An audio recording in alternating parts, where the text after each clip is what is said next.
How you doing there? Welcome back to Babble on Talmud. Today we're studying Daf Kuf Daf 105 of Masechta Chullin.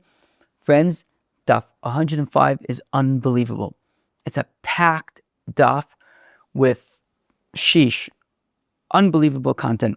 The first section of today's Daf is transitioning between meat and milk.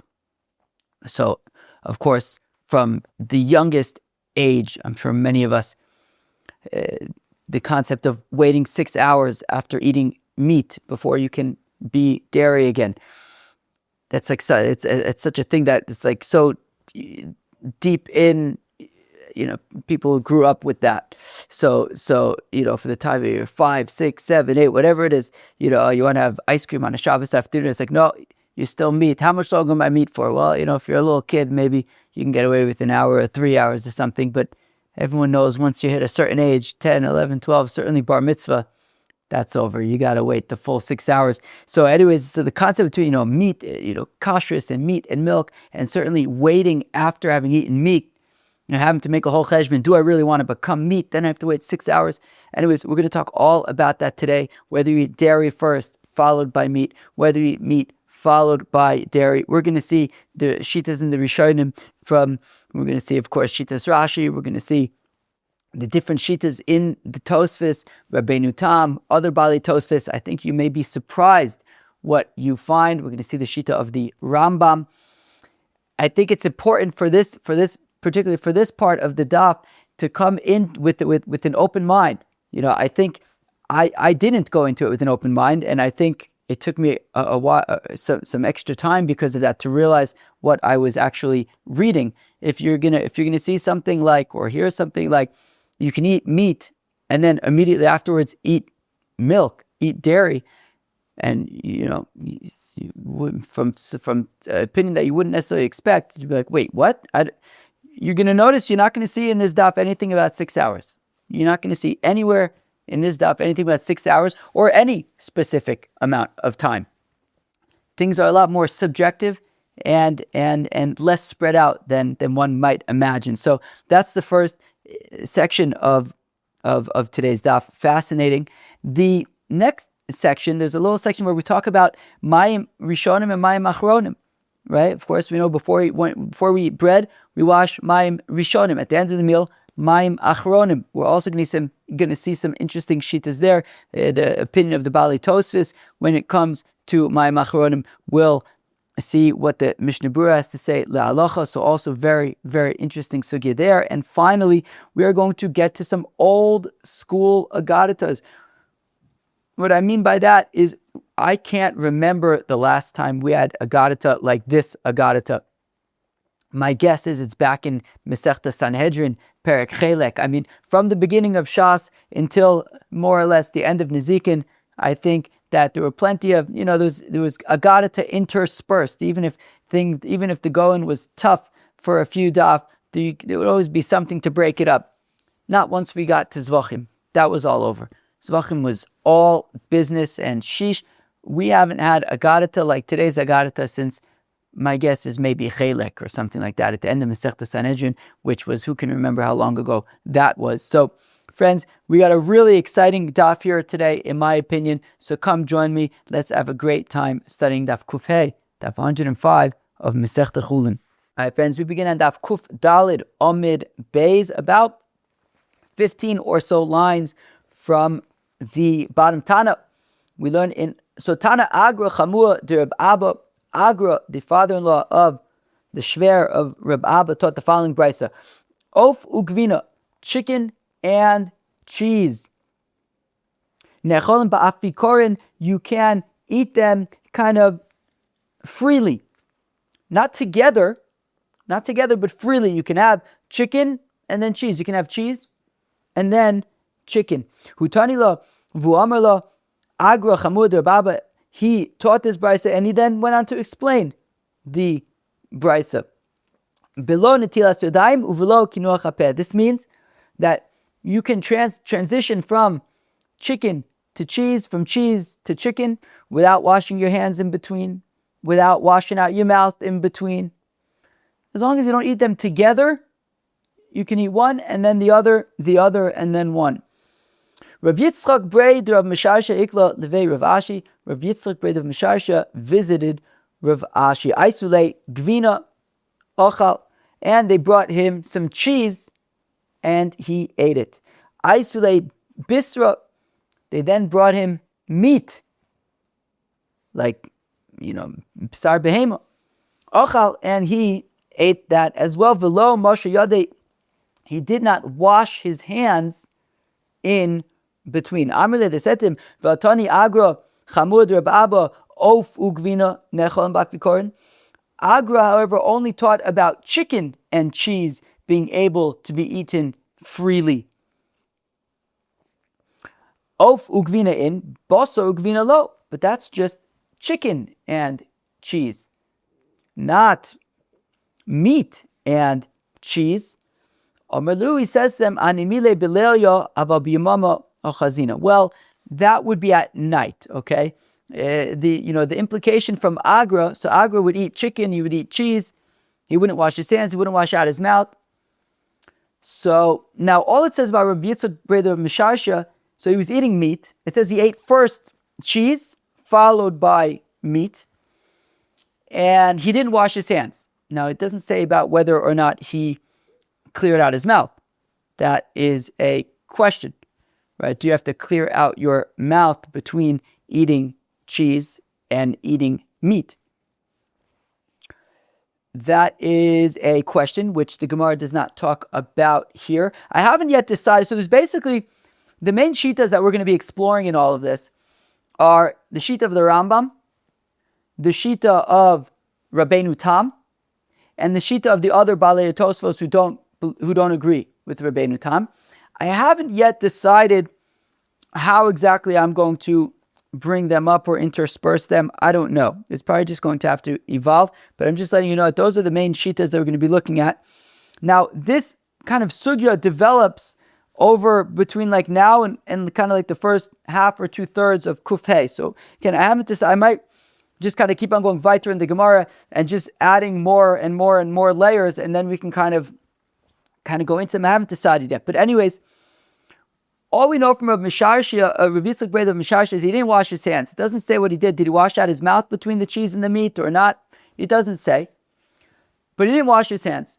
So they asked him, why didn't you wash your hands? After all, Agra, he says that when transitioning between chicken and cheese, so you don't have to wash your hands, you don't have to clean out your mouth either.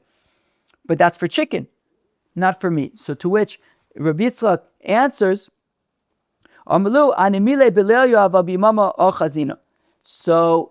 Yitzchak brother Misharsha answers that the diuk to say that when it comes to cheese and meat, you would have to wash your hands, that's at night. At night, you'd have to wash your hands because you can't look at your hands and see if maybe there's some cheese or chicken or meat or whatever on your hands, so you'd have to wash your hands at night. But during the day, you can just, in terms of washing your hands, you could just see whether or not there is meat still on your hands. And I didn't have any meat on my hands, so therefore cheese, I guess in this case. I didn't have any cheese on my hand, so I was able to transition from cheese to meat without washing my hands. Again, it didn't say anything about whether or not he would have cleared out his mouth. Now, says the Gemara, Tanya, we learn in a Brisa, Bishami Ovim says, Bishami Mekaneach, Ubisila Ovim Madiach.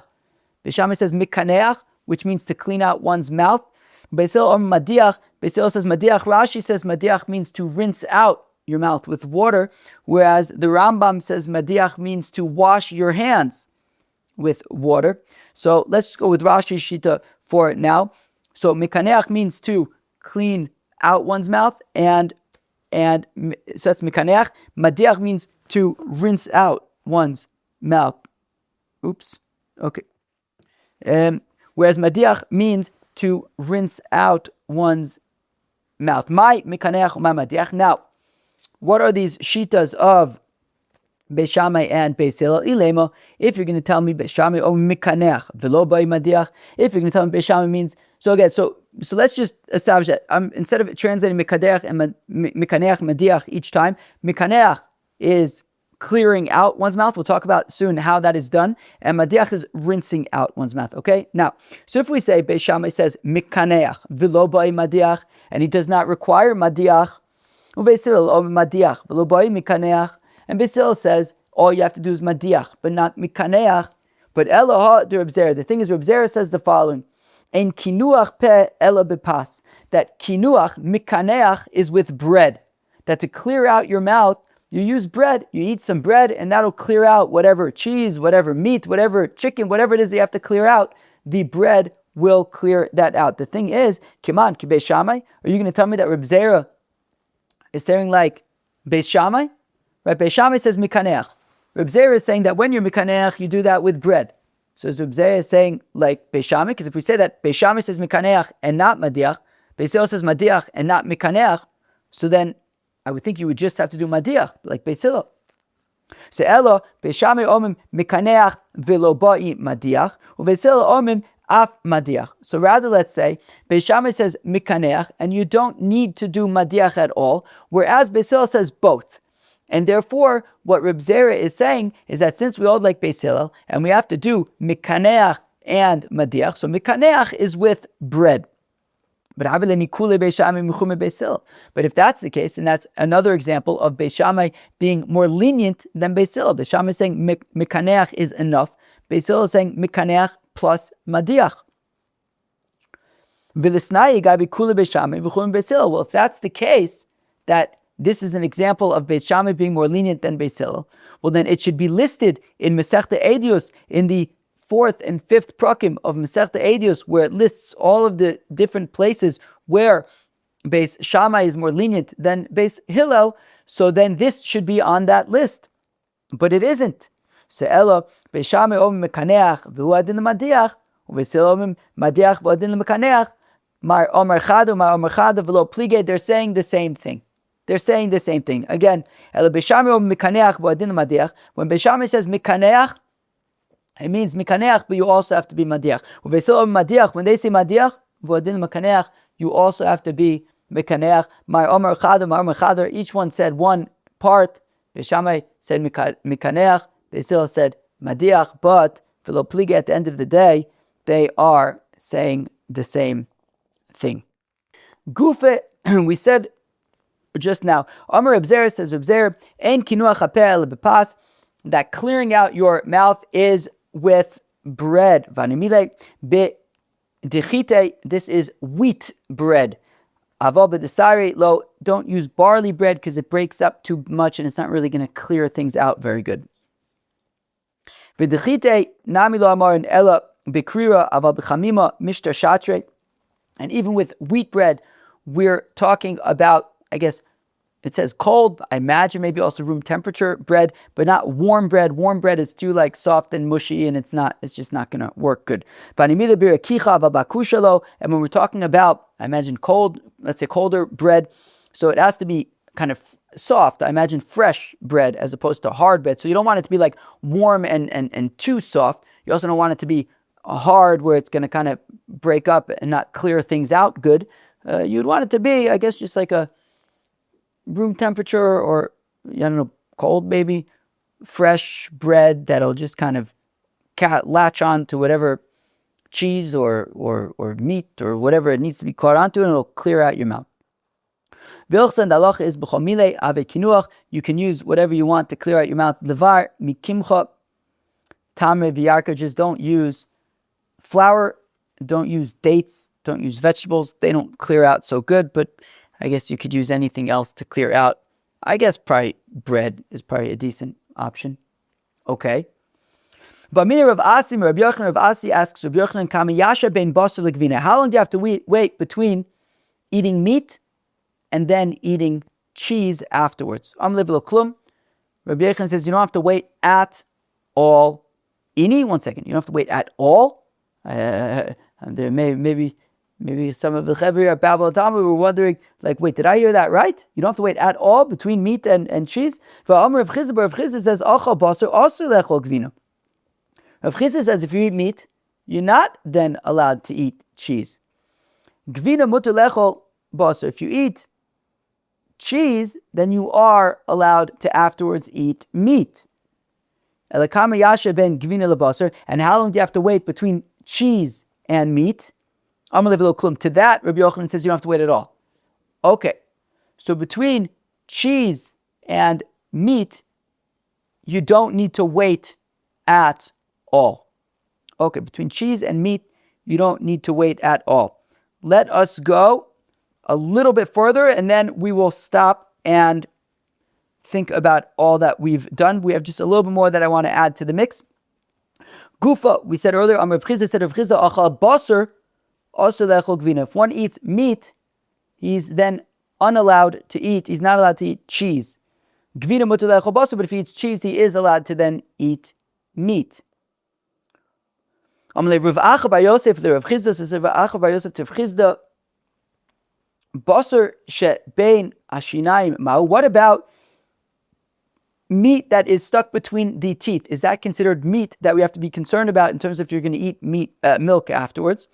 Kari alei. So Rav Chizda says, well, the pasuk says by the Slav, abasar odenu bein shineim, that the meat was still between their teeth, and they got in real big trouble. Anyway, so it says abasar odenu bein shineim. Even when it's between their teeth, it was still called basar. It was still called meat. So yes, the meat that is between their teeth is relevant and is still considered meat. And the Rambam takes that into consideration when he sets his amount of time to wait between eating meat and then becoming dairy again to eat milk. Mar Ukva says, Mar Ukva, Ana la milsa chala bar chamra, says Mar Ukva, with regard to the following, I am like vinegar born to wine, Legabe Abba, as compared to my father. I am the son of my father. My father is like fine wine. I am like rancid vinegar. How come? That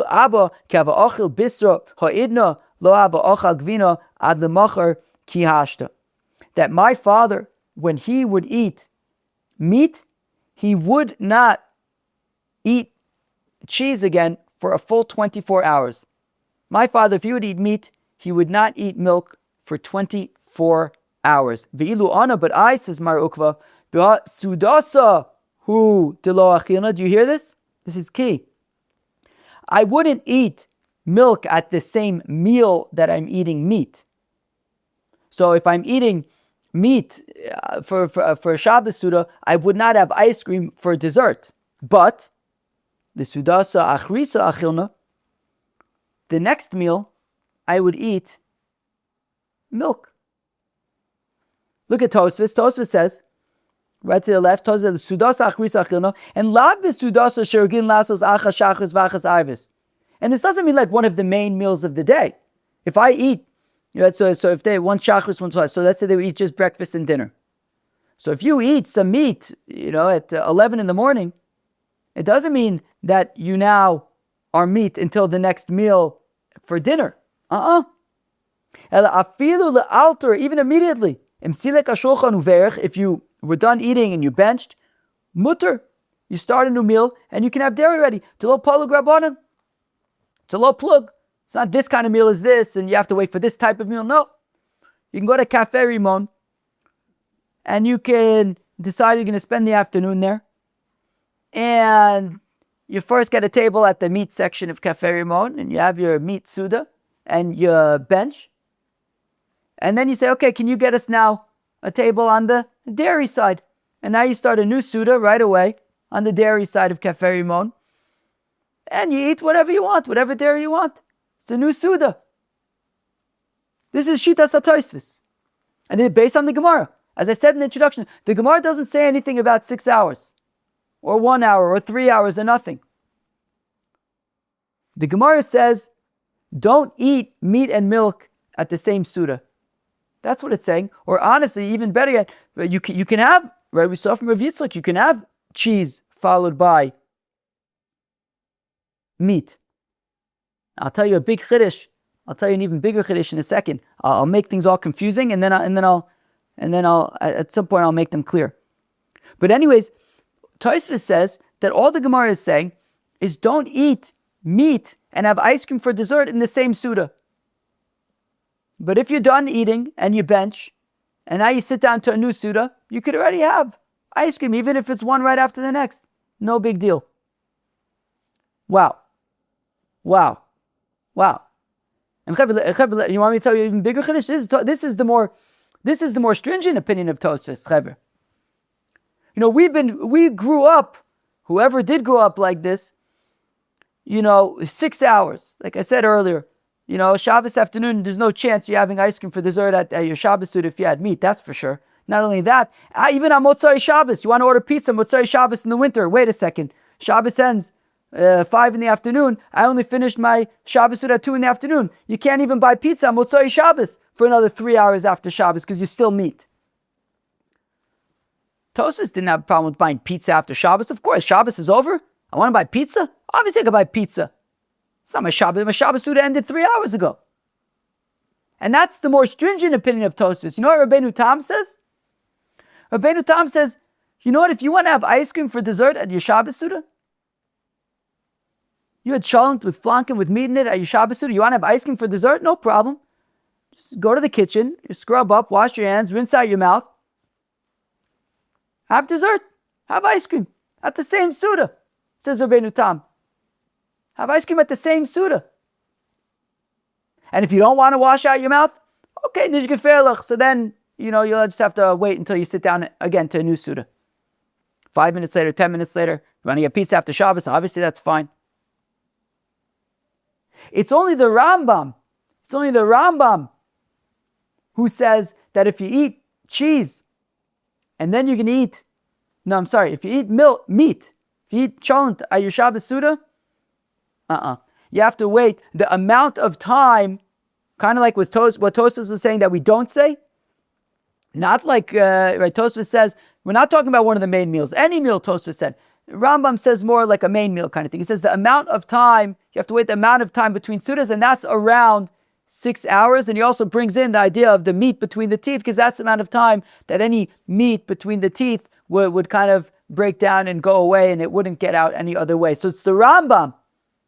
I didn't see it any other place. I mean, granted, these are the main places I looked, but it's in the Rambam where this idea of, he says, kimo shows around like 6 hours. They even say it says around 6 hours. That's the amount of time you should wait between meat and milk, and of course we are all familiar with the concept of if you eat meat, you have to wait 6 hours before you can eat milk. Okay, now I just said at the end there, I just kind of threw in a whole bunch of shitas as they were kind of coming up because everything kind of fell at once. Let me quickly try to make some order here because we saw a lot of concepts that came up in this Gemara. We saw chicken, we saw meat, we saw cheese. Are you eating the cheese first? Eating the cheese second. We talked about, do you have to wait or not? We talked about, do you have to wash your hands and mouth or not? So let's talk and make a little bit of seder. We also talked about the shita of Rabbeinu Tam, the shita of the other Balei Tosfos, and the shita of the Rambam. So let's just go over those and make some order. I made a chart over here. So that things would be, to try to make things nice and neat over here. So let's start with the shita of Rabbeinu Tam, who is the most lenient of all the shitas. And he says that if you eat cheese first, whether you want to now eat chicken, whether you now want to eat meat, you can eat it straight away. According to Rabbeinu Tam, at the same suda, if you can have a dairy kind of first course, go straight into a meat second course. You don't even have to wash your mouth out or wash your hands or anything. From dairy to meat, no problem. Now, if it's the other way around, if you're going from meat to dairy, I'll just say right now, the Rambam is the only one who makes a distinction here between chicken and meat. Okay, so right now, Rabbeinu Tam and Tosfos, it's the same for whether you're doing chicken, meat. So anyway, so if you ate chicken or meat, and now you want to eat dairy, so according to Rabbeinu Tam, either you wash your hands and mouth, and then you can even have dairy at the same suda. You can have ice cream for dessert, or wait for the next meal. But again, that next meal can literally just be, pay your bill at the meat cafe Ramon and then start a new suda at the dairy cafe Ramon. The other Tosfos, however, they say they're not as lenient as Rabbeinu Tam, although they're not as stringent as the Rambam.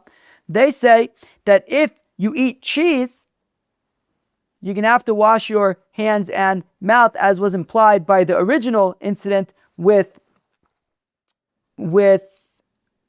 Agra, right? Whereas Agra said between chicken and cheese, you can kind of be lenient and you don't even have to wash your hands or your mouth or anything like that, implying that when we're talking about, right, in the implication based on the question that they asked, Rav Yitzchak.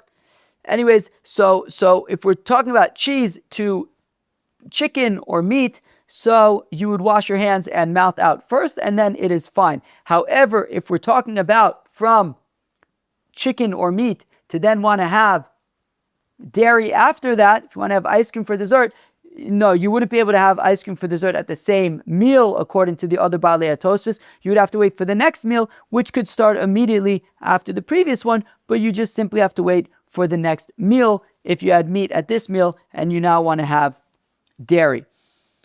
According to the Rambam, he makes a little bit of a distinction in terms of between chicken and meat. So he says if you want to eat chicken after eating cheese, so if you eat cheese and now you want to eat chicken, so you can eat the chicken right away. Meat, however, that's where he says you have to wash up. So if you eat cheese and now you want to eat meat, so you're going to have to wash your hands, you're going to have to rinse out your mouth, and then you can eat the meat right away. And however, if you first had chicken or you first had meat, so then you're going to have to wait for the next meal, which he says is around 6 hours. Anyways, the very, very interesting ways to think about meat and milk, and if you have milk first, if you have meat first, and what actually the sources are saying in terms of what we are so familiar with in terms of having to wait 6 hours. Who's talking about it? Who isn't talking about it? Where is it? Where does it appear? Where doesn't it appear?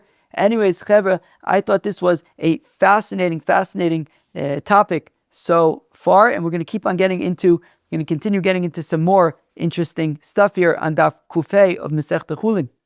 Omar Shmuel says, Shmuel, Ono lo amilso chola bar chamra legabe Abba. It says Shmuel in the following way, I am like vinegar born to wine in relation to my father, Dilu Abba, my father, I believe would be Avur de Shmuel. Havasayir nechase trezimne biyoma. He would do a tour of his property twice a day to make sure that everything was okay. And Shmuel says, I only check my properties once per day. Shmuel is consistent with his reasoning. Shmuel says, Shmuel, man desire nichse, somebody who checks up on his properties, on his assets once per day, kol yoma, once per day, mashkach estira, he's going to save money. He's going to find that he has saved money. How so? Because if you are checking out and keeping an eye on your properties consistently, so you'll find some little issue that you can kind of nip in the bud and you can fix while it's not going to cost you anything or very little, as opposed to if you just ignore it and let things become hefker until you find that you have a real mess on your hands, and that is going to cost you dearly. So, right, somebody who checks up on his properties every day, he's going to find that it's going to save him quite a bit of money. Abaye followed this advice, and he would check his own properties every single day. One day, Pogo Barise, Didari Piska de Ofi. And one day, sure enough, he discovered that his sharecropper was sneaking away with some wood that the sharecropper was stealing from Abaye. Omarle, and Abaye says to him, excuse me, Mr. Sharecropper, Hani Leicha, where are you going with all of that wood? Omar, he says, Omarle, Leveimar, of course, I'm going to your house with it. Abaye obviously knew what was going on. Omarle, Kvar Kadmuch Rabbanon, he says, you think I was born yesterday? The rabbis already preempted this. The rabbis already said you should be checking up on your properties every day to make sure that you're not experiencing serious loss. I got the rabbis, I follow them. They advise me to check my property every day, which is what I'm doing and which is how I discovered you. You're not going to get away with this. I followed the proper advice, and that is how I caught you. Tricky proposition, risky proposition, messing with Abaye, of who it says in the Gemara, in Masechta Pesachim, Hizoy ben Achmani v'Saraso. That's what they announce about Abaye in the heavens, right? The Gemara in Masechta Pesachim describes that the bad spirits, I think, wanted to harm Abaye, and they said in Shemaim, not happening, not Abaye. So the Gemara in Titus says that they would give Abaye Shalom Aleichem from Shemaim every single week. From Shemaim, they would check in Abaye, say Shalom Aleichem once per week to Abaye. So risky proposition, stealing from such a person. Rav Asi, Havasai Nichase Koyoma, Rav Asi would also check his property every single day for the same reason. He was hoping to save some money, find some major issues that would save him some major money. That was the advice. He was following the advice. However, I don't understand. I check my property every single day. Apparently, I'm supposed to be saving all this money by checking my property every day. I don't know about that. I haven't saved. I can't tell that I saved any money.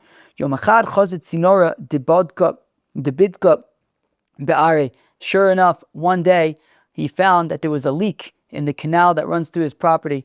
And if that leak would not be plugged up right away, we're talking major flooding, major crop loss. Shakle leglime, quickly he took his clothing, karche, and he wrapped it up, osve begava, and as a stop measure, he as a stopgap measure, he quickly plugged up the hole with his clothing. Ramakala, and he yelled for help. Also Inche Sachrua, and people came and they helped him dam the canal so that they could, while they fix the leak. Amar, and he says, Ashke Chosinu, the Chulu is to Edom Shmuel. I believe I have found all of the coins that Shmuel had promised by doing this practice. Sheesh, that was a close one.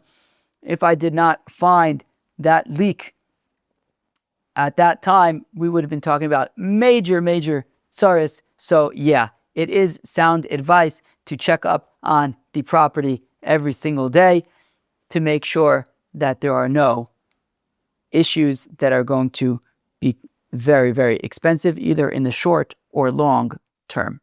Now we get into a fascinating sugya about mayim acharonim. Mayim rishonim, before the meal, and mayim acharonim, after the meal. Amar Vidi Bar Oven says, Vidi Bar Oven Amarav Yitzchak Bar Ashiyan, mayim rishonim mitzvah. It's a mitzvah to wash your hands before eating a suda, before, specifically, le'alacha, it's before eating bread. Now, we've talked about this in the past. I believe it's come up that the Mishnah Berurah basically lists two reasons why, just as a reminder, right? I feel like washing our hands before eating bread is one of those things that are just so baked into what we do that sometimes we don't even know why we do them. Anyways, the Mishnah Berurah gives two reasons why we wash our hands before eating bread. One is for general cleanliness. The other is because Kohanim, when they would eat trumah, they had to, of course, be pure and stam yodayim shnios latuma. So you'd have to at least wash your hands before eating trumah. Now, most trumah was from grain, and most grain was consumed as bread. So therefore, as a kind of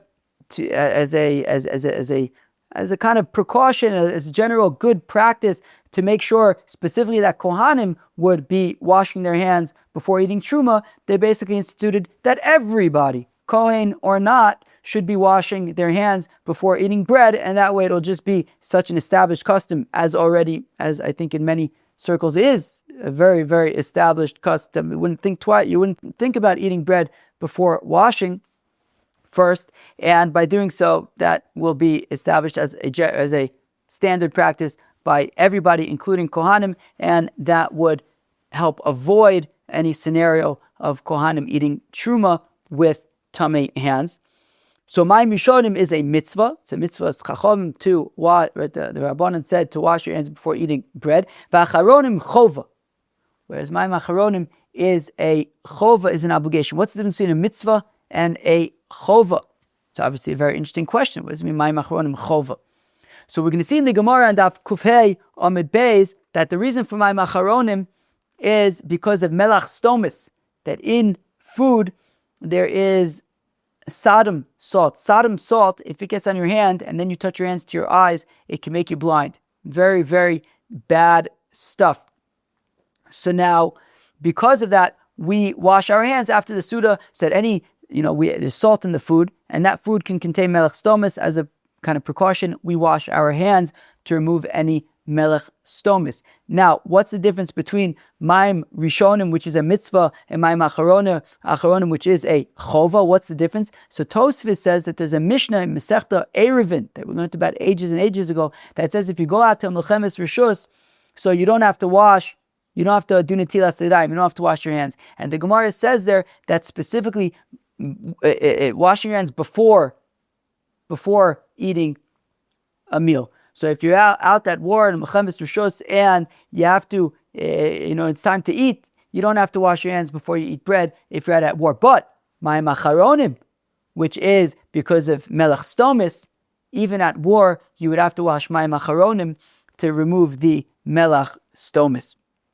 That's what it means that my macharonim is a chova and not just a mitzvah. Now, Tosfos, however, here on the daf says, and I'll read it to you, V'anu lefisha ein melech stomis matzu b'neinu. We don't have melech stomis. Lo nagu b'may macharonim. Says Tosfos, we don't do my macharonim because we don't have melech stomis. That's what Tosfos says. However, the Mishnah Berurah says it is still good to do my macharonim, and you really should do my macharonim, either because if it's a cleanliness thing, and if you're the type of person that anyways is going to be washing their hands after the meal, so you should wash your hands before you bench. But also says the Mishnah Berurah that even if there isn't melech stomis anymore, there are other things that can get on our hands while we eat, and it's better to wash my macharonim anyways. And Mishnah Berurah also quotes from the Gra, and he quotes from the Magen Avram, who quotes other Mekubalim, that my macharonim is something that really is highly recommended. So the truth is, I don't usually do my macharonim, but maybe I should. Anyways, very, very fascinating explanation there in terms of the Shita of the Tosfos and what the Mishnah Berurah advises le'aloche. Now, back in the Gemara, Amar Rabbi Bar Oven, says Rabbi Bar Oven, Amar Yitzchak Bar Ashiyan, my mishonim mitzvah, b'acharonim chova meisvei. We have, however, a contradiction. My mishonim v'acharonim chova. Emsoim rishus. My rishonim and my macharonim are both chova, not just my macharonim. Emsoim rishus, and the middle ones are rishus, which we'll learn about more in Kufei Amud Beis, but optional.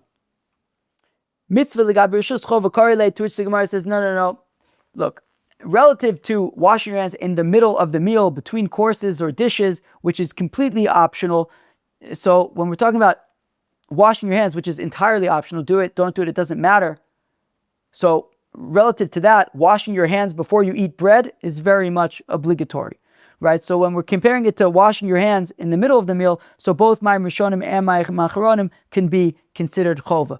When comparing my rishonim and my macharonim, we can get more into the nitty gritty and more into the detail and say, okay, my rishonim is a mitzvah, whereas my macharonim is chova. Okay, Gufa, we said earlier, my rishonim v'acharonim chova and sa'im rishus. Rishonim, when it comes to my rishonim, before you eat, notlim bein bekli bein agada bekarka. You can wash whether into a vessel or a basin or even directly onto the ground. That's fine. Acharonim and notlin ela bechli. However, maim acharonim, you would only wash maim acharonim into another vessel, not onto the floor, because there's ruach ra when you wash maim acharonim with the melech stomis and whatever other stuff might be on your hands after the suda, and you wash it onto the floor. That could be no good. We don't want that on the floor, people stepping over it. So wash it into a vessel and then spill it out someplace where people aren't walking. Those who say don't wash it directly onto the floor. My benai, what's the difference between into a kli versus directly on the floor? Kinsa, for example, if you have like wood chips and stuff, so it's not directly on the floor, but it's also not into a vessel. So if you need a vessel, this isn't a vessel. If you just have to avoid the floor, you're avoiding the floor. My mishonim notlin bein bechamin bein bitzonin. Before the Suda, you can wash with cold water, hot water, it doesn't matter. Acharonim, ein notnin ela bitzon. But my machronim, you need cold water, because hot water is going to heat up your hands and bubble up your hands. It's not going to get rid of whatever filth we need to get rid of post-Suda. The warm water is just going to kind of sink it in. We need to wash it away. Mayim rishonim notlim bein bechamid bein bitzonim. We said that mayim rishonim, you can use cold water, hot water, whatever you like. Amr of Yitzchak bar Yosef, Amr of Yanei Loshanu Ela She'ein Hayad Soledis Boin. When we talk about for Mayim Rishonim, the water before the Suda, you can use hot water up to a degree. If it's so hot that as the Mishnah Berurah says, that you would pull back your hand because it's hot enough for that, so then you wouldn't wash Mayim Rishonim with that. But up until then, it would be okay. Aval yad soledis boed ein notlin boed. You wouldn't wash Mayim Rishonim with yad soledis boed water. V'ika demasni la sefer. Those who say it taka on the sefer achronim ein notlin ela bitzonin. That when we say that Mayim achronim is dafka with cold water, aval bechamin. But if we're talking about hot water low, don't use hot water for Mayim achronim. Amr Yitzchak by Yosef, Amr Yanei Loshanu Ela Shayad Soledis Boim. We're talking about don't use hot water. We're saying don't use hot water that would burn, that would scald your hand. Aval ein ayad soledis boin. But if your hand will not be scalded, notlin, it's fine even for Mayim acharonim. Michla, which implies the Rishonim, Afal Pishayat Soledis Ben Mutter, which implies that by Mayim Rishonim, even if your hand would get scalded by it, it's Mutter. So Le'alacha, the Shulchan Aruch says this way, that by Mayim Rishonim, you can use whatever waters you like, whatever temperature you like. By Mayim Acharonim, use either cold water or warm water up to the degree where you would get scalded. For Mayim Acharonim, if you're going to get scalded, don't use that water. Take a shluck of tea, we'll go weiter. Now says the Gemara, Emtso'im Rishus, we said that washing your hands in the middle of the Suda is completely volitional. It's completely up to you. Rav Nachman, Loshanu Ela ben Tavshil l'Tavshil. Okay. Says Rav Nachman though, this completely volitional washing of hands is only between dishes. Aval ben Tavshil l'Gvina chova. But between a dish and cheese, it's obligated. What does that mean? So to wash your hands. What does that mean? So the Machlokes and Tosfos, what exactly this means? According to Rav Shmuel, who I assume is the Rashbam, I'll say the Rashbam, I assume that's who it is. So according to the Rashbam in Tosfos, so Rashi's grandson, I assume it's the Rashbam. So he says, what does it mean bein tavshil? The tavshil is optional. Between a meat dish and another meat dish, a dairy dish and another dairy dish, I mean, if you want to wash your hands, so wash your hands. If you don't want to wash your hands, don't wash your hands. Now, of course, according to Tosfos, between a meat dish and a dairy dish, according to Tosfos, you can't have that at the same Suda. However, if we're talking about it, so when it says, so Tosfos, so Rashbam says, then when it says, Avo ben tavshil l'gvina means, but if you're going to have a meat dish, l'gvina that you had beforehand, chova. So meaning, according to the first Shita in Tosfos, if you ate cheese at the Suda, and now you want to have meat at the Suda, so you need to wash your hands. That's what Tosfos says. Okay, so if you're having one meat dish and another meat dish, one dairy dish, another dairy dish, you don't have to wash your hands. If you want to, you can, but you don't have to. If you're going to want to have cheese and then have a meat dish after that, you need a chova. You need to wash your hands. Rabbeinu Tam disagrees. He says, first of all, it's obvious that between a meat dish and another meat dish, a dairy dish and another dairy dish, you don't have to wash your hands. Why would you? It's completely volitional. And additionally, when it says in the Gemara, ben tavshil l'gvina, between a dish and cheese, it sounds like the dish is first, not that the cheese was first. Therefore, Rabbeinu Tam says, like a shita that we learned earlier, that no, it's Taka saying that. So when we say, so Rabbeinu Tam is a big chiddush. You ready for this big chiddush? Big chiddush, flies in the face of the way I grew up in terms of thinking about meat and milk. Says Rabbeinu Tam, if you have a meat dish and a dairy dish at the same Suda,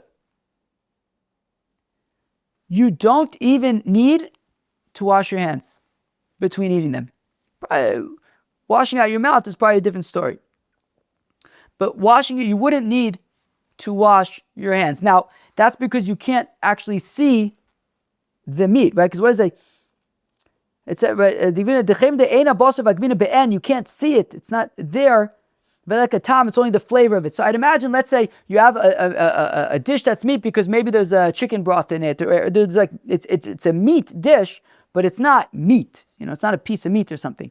And you have a dairy dish, right? So we're saying between dishes, so you have one dish that has some butter in it, you have another dish that has some chicken broth in it or whatever.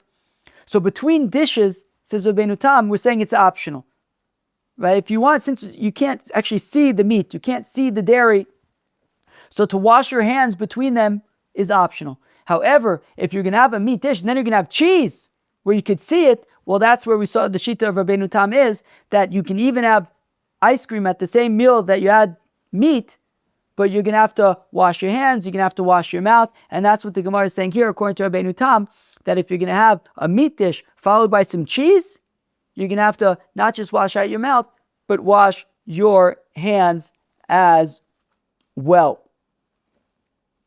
Rav Yehuda Brei de Reb Chia says, Rav Yehuda Brei de Reb Chia mepnei amu mayim achronim chova. Why did they say that mayim achronim is obligatory? Abai says, chova shemelach stomis yesh shemesamis yonayin, because of the Sodom salt, because of the Sodom salt that can blind your eyes if you touch that salt while you're eating and then touch it to your eyes. Abai says, Abai umishtikach kikorta bekura. Says Abaye, and there's about one measure of it, one small amount of it per core. A core is 30 sa'ah, so it's a very small amount of mayim achronim, a very small amount of melech stomas, but nonetheless, if it gets in your eyes, it's bad news. Amalei Rav Achabrei de Rav Ashi ki kol milcha mai. What if a person is simply measuring salt? He's not eating food that has salt in it. Then what if he's just simply measuring salt? Does he have to be concerned about melech stomas? Of course, you need to be concerned about melech stomas if you are measuring salt. And now for the rest of the daf, we are going to have some old school agadatas, some real esoteric stuff like we haven't seen in, I can't remember the last time. So I'm sure that it'll be, even if maybe we used to roll our eyes maybe sometimes in the past, more of this stuff, I have a feeling maybe it'll be nice to see it again after so long. I also need to keep things moving over here because it's nearly 7 a.m. and at usually a few minutes after 7, they start pounding rock, which sounds something like, and that sound continues for about 10 hours, 6 days a week. So hopefully I can get as much done as I can before then.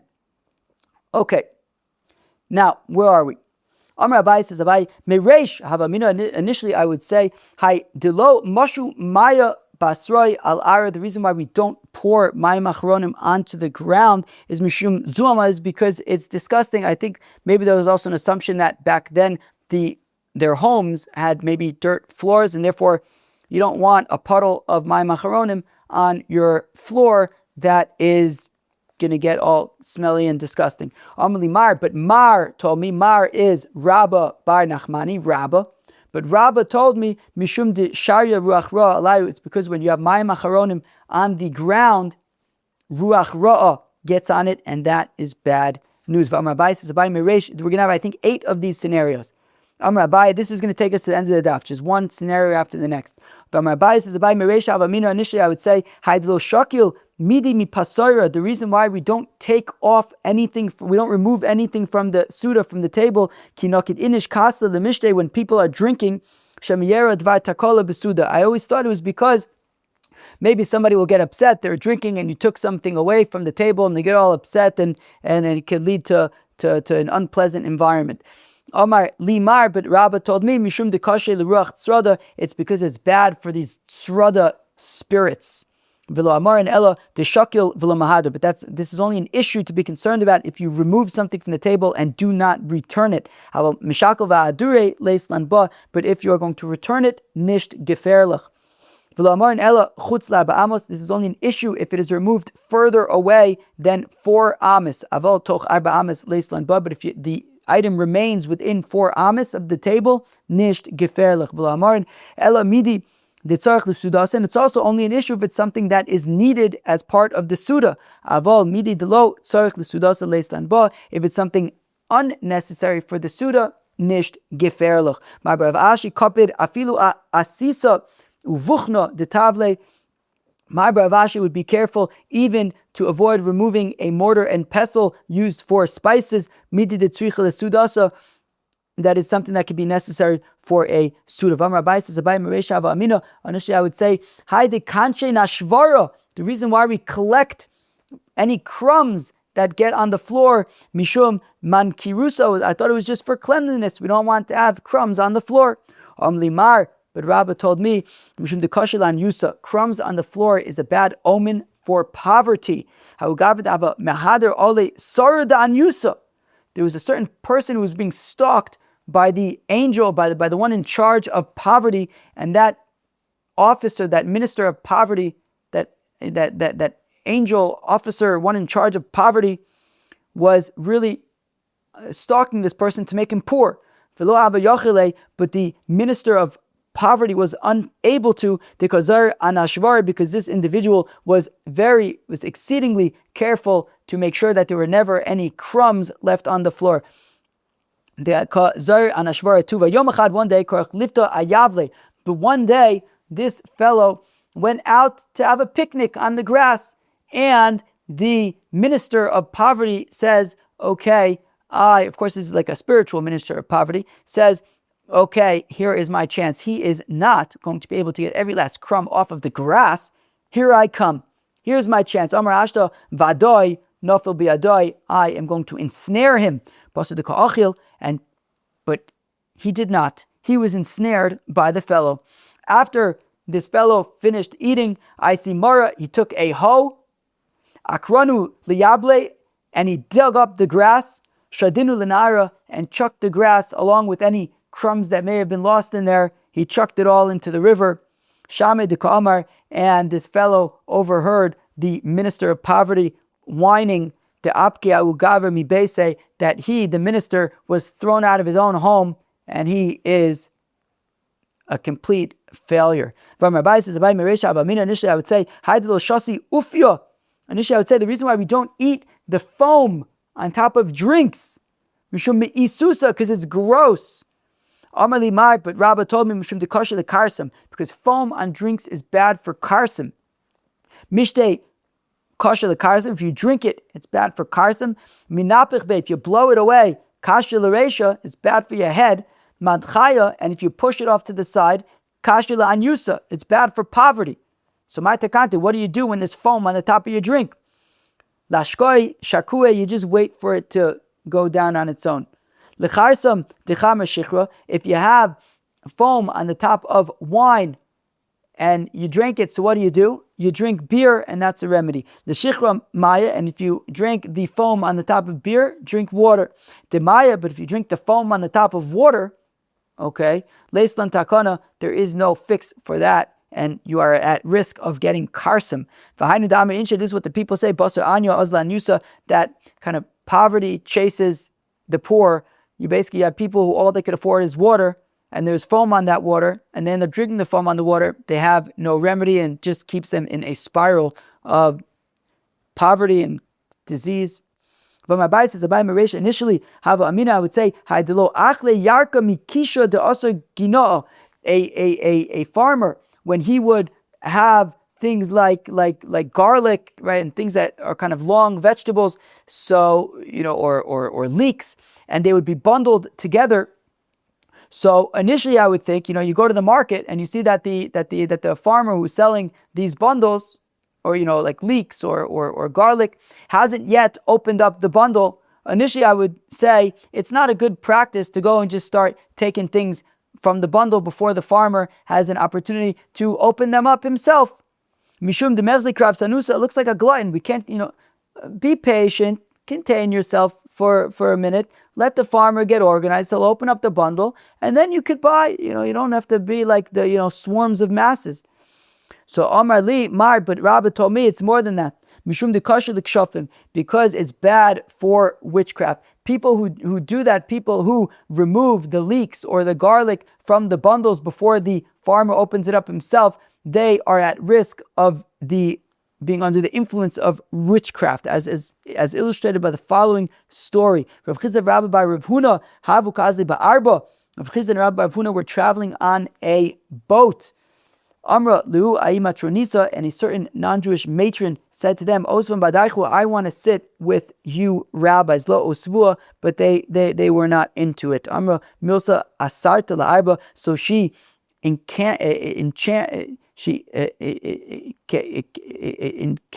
she made some kind of witchcraftery and stopped the boat. And they were stuck. They were all stuck. Amru Inu Milsa Shayua, but Rabba and Rav Chizda and Rabbi Bar Ravuna, they said their own incantation, and the boat continued again. Amr lehu, and she lamented to them, Ma yavid lechu, what can I do for you? Delo mikaneach lechu b'chaspa. You don't wipe yourselves after going to the bathroom with pottery shards. Velo kotil lechu kina amanaichu, and you don't crush and kill lice on your clothing, nor do you eat vegetables from these bundles that have been tied up by the gardener, by the farmer, and therefore I have no way of witchcrafting you. Initially I thought, I would say, the reason why we don't eat vegetables that fall off of the table, mishum isusa, because it's disgusting, it fell on the floor. But Rabbah explained to me that it's more than that. Mishum de, it's bad for bad breath. Initially I would say, the reason why we don't sit below drain pipes, Mishum shofrim, because if you sit beneath a drain pipe, you can get drain water on your head. Omar li mar, but Rabbah told me that it's mishum deshchiche mazikin, well, because by the drain pipes is where the demons hang out. Hanu shakulae tavudaru chavisa dechamra. There were these tregers, there were these schleppers, porters who were schlepping a barrel of wine, and they needed to take a rest, to take a break, because they were engaged in very, very difficult physical labor. Osvua tuse marzeva, and they put down the barrel of wine underneath a drain pipe. Paka, and the demon that was there split and broke open the barrel, and these guys were in a big dilemma. All of their wine that they were schlepping was now all over the floor. Also, the Kamei Demar Bravashi, so they went over to the Bezdin of Mar Bar Rav Ashi, and they took the demon to court. Apik Shipure Shamte, and they went and they blew on the shofars and they excommunicated the demon. Also the Kame, and the demon came to the court. Omar, and Rav Ashi says to the demon, Amalei says to the demon, Amai Saivadachi, what'd you do that for? Why do you have to break their barrel? These are hardworking, good people. And the demon says, well, what do you expect from me? They put it in my ear. I was sleeping. My boys.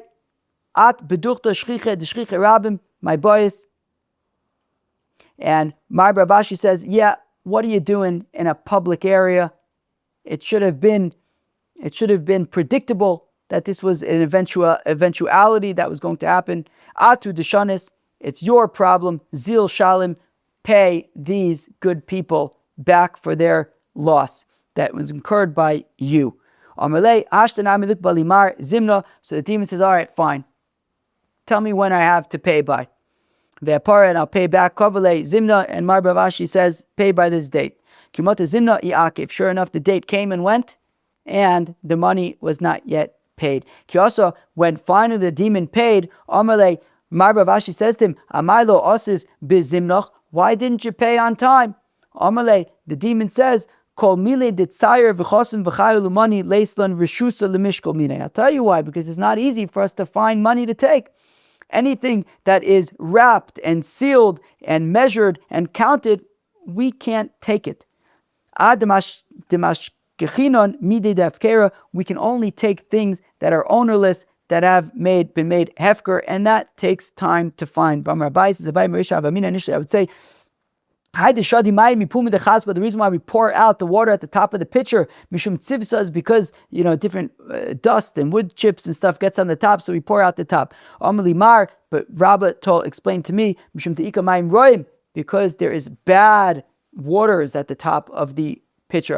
Barshida de Hava Bay Rab Papa, there was a certain demon who worked in the household of Rab Papa, Azol le Asuye Maya mi Nahar, and they sent him to get water from the river Iakev, and he waited there. He took his time getting the water from the river. Kiasa, when he finally came with the water, Amrule, they said to him, Amai akvas, what took so long? Amlu adchalfe mai maroim.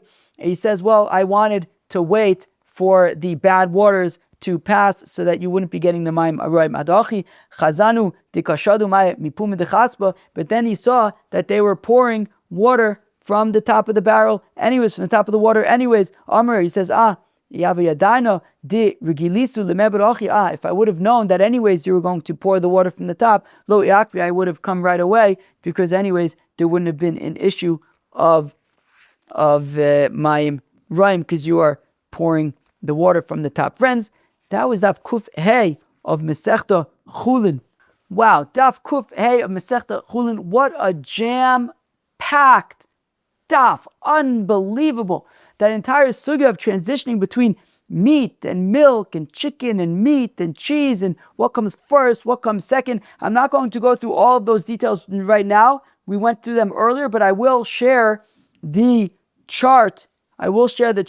Both in a link in the description as well as in WhatsApp, to kind of say you can kind of straighten up and get organized with the different shitas. But of course, we saw the shita of Rabbeinu Tam, which was, in my opinion, surprisingly lenient, and the shita of the other Tosfos, as well as the Rambam, who introduced the concept of waiting 6 hours between meat and then milk.